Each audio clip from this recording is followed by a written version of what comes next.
नमस्कार आपण मानकु मो चैनल को स्वागत करुच्ची मो सत्याम स्वाई साहित्य सिंधु SBS ट्यूटोरियल को आपण चैनल जदि सब्सक्राइब करना करदेवे। मो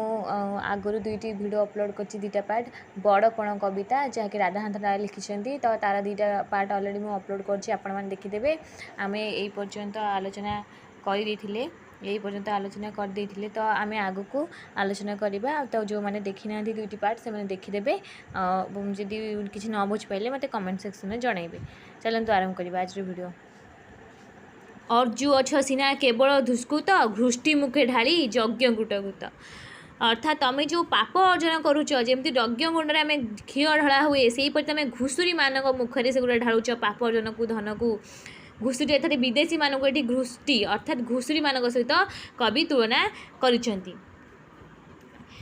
ए अप्रिय सत्य छल को न धरी निज श्रेय देख चित्ते चिंता करी। जो अप्रिय सत्य हूँ तुम मोह माया पड़ी मोह माया पड़ी पाप अर्जन करुच पाप अर्जित धन जहाँ घुषुरी मुगर ढालुच यही जो अप्रिय सत्य सत्य सब अप्रिय भल लगे सत्य किंतु मिछ सदा प्रिय। तो यही अप्रिय सत्य को तुम छल को न धरी तुम धन ये छल यही सत्य को तुम निजे चित्त कर मन चिंता कर तुम कौन भूल करुच कौन पाप करुच निजे चिंता कर यह हूँ अप्रिय सत्य। भग्न घटू आहा सलील जेसन सरी जाऊँगी आयु प्रतिक्षण। भग्न घटू भंगा माठिया जेपरी सलील अर्थात जल भग्न घटू बा भंगा माठिया जल जेपरी सरी जाऊँगी सेहीपरी सरी जाऊँगी आयु प्रतिक्षण। आमर आयुष प्रतिक्षण सरी जाऊँगी आम 100 वर्ष बा सारा जीवन बंचानी आज बंचीचे काली मृत्युवरण करवा तो आमर आयु प्रतिक्षण सरी जाऊँगी जेपरी भग्न घटू भांगी जाइथिबा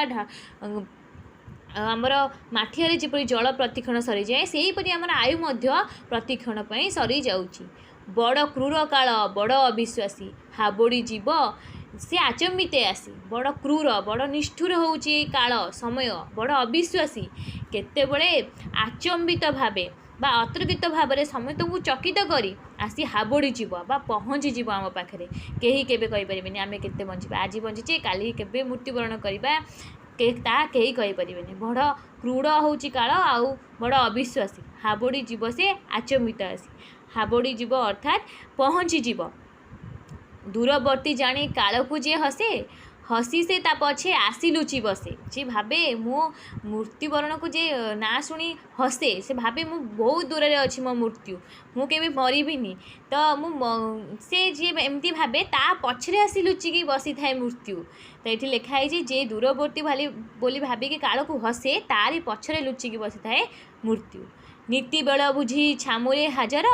हेबा विदिता को नाहिटी गोचर। नीति बेल अर्थात दैनंदिन कार्य निघंट आमर जमी विधि विधान मंदिर मानक थाए पूजा नीति विधान थाए सेपरी मृत्युर कौन नीति ना विधि ना से केतबेले भी आसिक आम पाखे पहुँची पार। केते दिन खेलु थी खेल पाखे आसुचे से अंतिम बेल केते दिन आउ सी एमती खेल खेल कौ खेल कथा कहुई तुम जो माया मोहरे पड़ी जो पाप अर्जन कर धन निसहाय अरक्षित मानक लुटी धन को अर्जन कर सी जो लोह श्वेत लौह रक्त गड़ाई जो अर्जन करते धन तांको शोषण कर तुम जो मद विहुल मजिद होच तो से खेल केते दिन आउ खेल पाखे आसूची से अंतिम बेल तुम शेष समय से अंतिम समय पाखे आसूची आउ ये खेल तुम केते दिन खेल आसूची नीरवे सेउ प्रतिक्षणे नित्यगामी रथ चक्र आवर्तन आसूची नीरवे प्रतिक्षण मृत्यु आसूची जेपरी रथ चक्र आवर्तन करे सेहीपरी धीरे धीरे मृत्यु पाखक आसूची। आयु सूर्य जाए तले जेते गड़ी तुम्भ माया जाए छाया परी बड़ी। आयुर सूर्य आमर बयस बा काल जेते आम पाखक मृत्यु पाखे पाखे आसूची आयु सूर्य जिते आमर गड़ी गड़ी जाऊँ तुम्भर माया मोह सीते बढ़ी बढ़ी जाऊँगी कमु ना जपरी सूर्य अस्त हेल्ले छाया बढ़ी बढ़ी जाए तुम सूर्य जो आयु सूर्य बढ़ी गड़ी जाऊँगी तुमर माया सेते मायार छाया सेते बढ़ी जाऊँगी। माया चेर तले भेदिबे जेतिकी अंतक रगड़े झिंकिब तेतिकी माया चेर जिते गोटे गछर जदि चेर जिते भीतर को जदि थाए ताकू ओपाड़ा बेले सेते झिंकिया पड़े सेते कष्ट लगे सेहीपरि जी माया मोहरे पड़ी जा चेर एते भेदी जाइथिबो तो अंतक होउछन्ति जम मृत्यु देवता से झिंकी रगड़े झिंकिब खूब जोरे उतारिब अर्थात मायाग्रस्त लोक को मृत्यु खूब जंत्रणाप्रद हुए जिते माया मोहरे बुड़ीकी थी से मृत्यु बेले तुमको सेतिकी जंत्रणा हब अंतक जमदेव तुमको सेतिकी रगड़े झिंकिब से कठिन झिंका झिंकुरी निस्तार लाभ लगी आगु हुओ हुसियार तमें से झिंका झिंकुरी निस्तार निस्तरी जाओ बा त्राही पाइबापी एबे हुसियार हो जाओ से झिंका झिंकिरू तमें निस्तार पाइबा एबे हुसियार हो जाओ बेल थाऊ थाऊ अरजी धर्म जन्म अनुरूपे देखाओ कर्म बेल थाऊ थाऊ समय थाऊ तमें धर्म अर्जन कर तुम जन्म अनुरूपे तुम जन्म होइच सृष्टिर श्रेष्ठ प्राणी मनीष जन्म पाइच तो मनीष भाया कर्म कर मनीष पुणिया देखा बड़पण देखा बेल थाऊ थाऊ तुम धर्म को अर्जन कर पाप को नुहे जन्म फले भाव बड़पण पाई धर्म फले ताकू कर चिरस्थायी तुम जन्म फल को तुम बड़पण देखाओ धर्म फल को चिरस्थायी कर सब बेले धर्म हो चिरस्थायी तुम पाप जदि धर्म अर्जन कर धन अर्जन कर पाप कर तुम मृत्यु पर तुम कहीं मन पकईबी जदि धर्म कर बड़पण देखई तुम मृत्यु पर अमर हो तुम धर्म फल तुमको चिरस्थायी से ही चिरस्थायी कर रख तुम मृत्यु पर अमर हो रहिब धर्म एक पोत गढ़ी विधि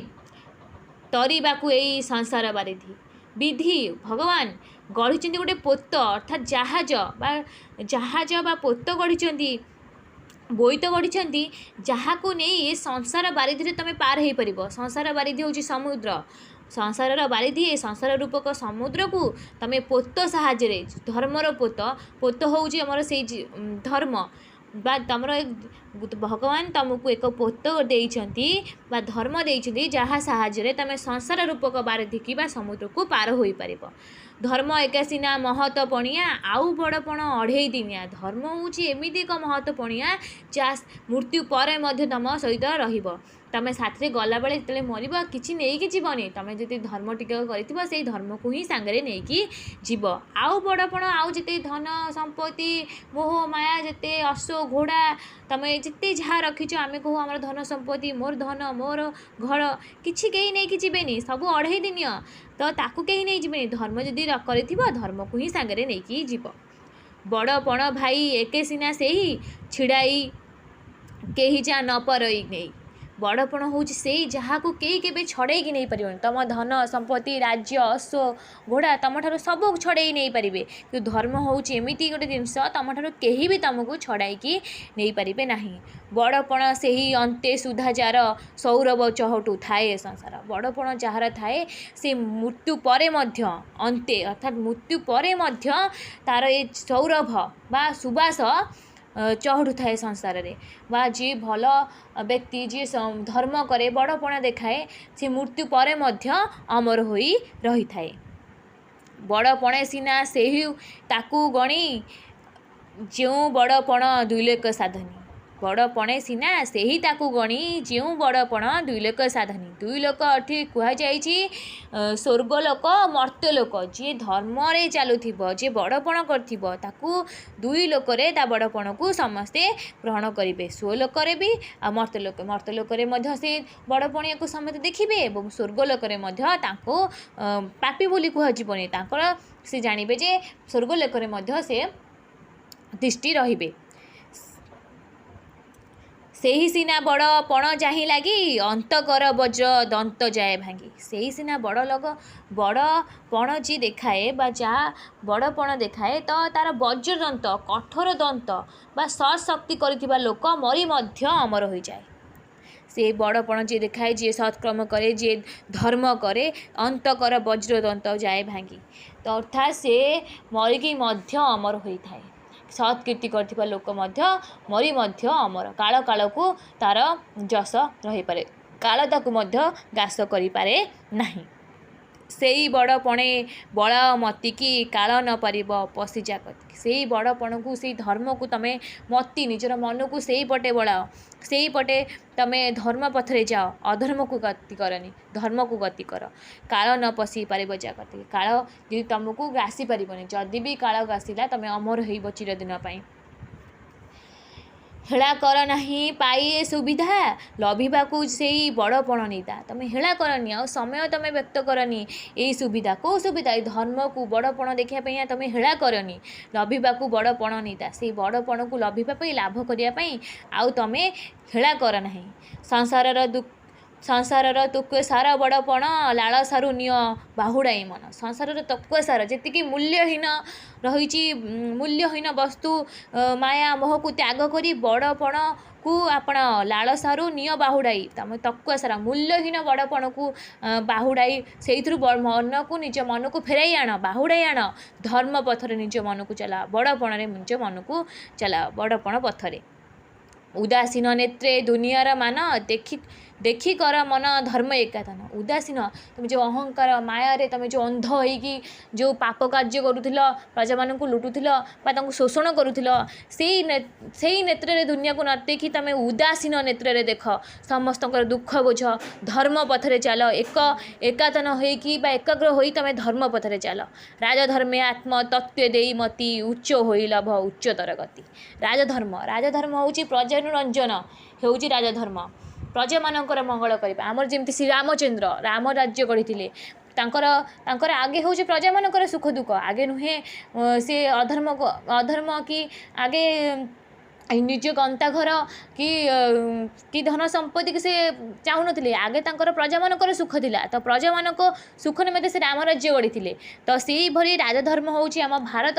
वर्षर आदर्श राजधर्म भारतर आदर्श धर्म हूँ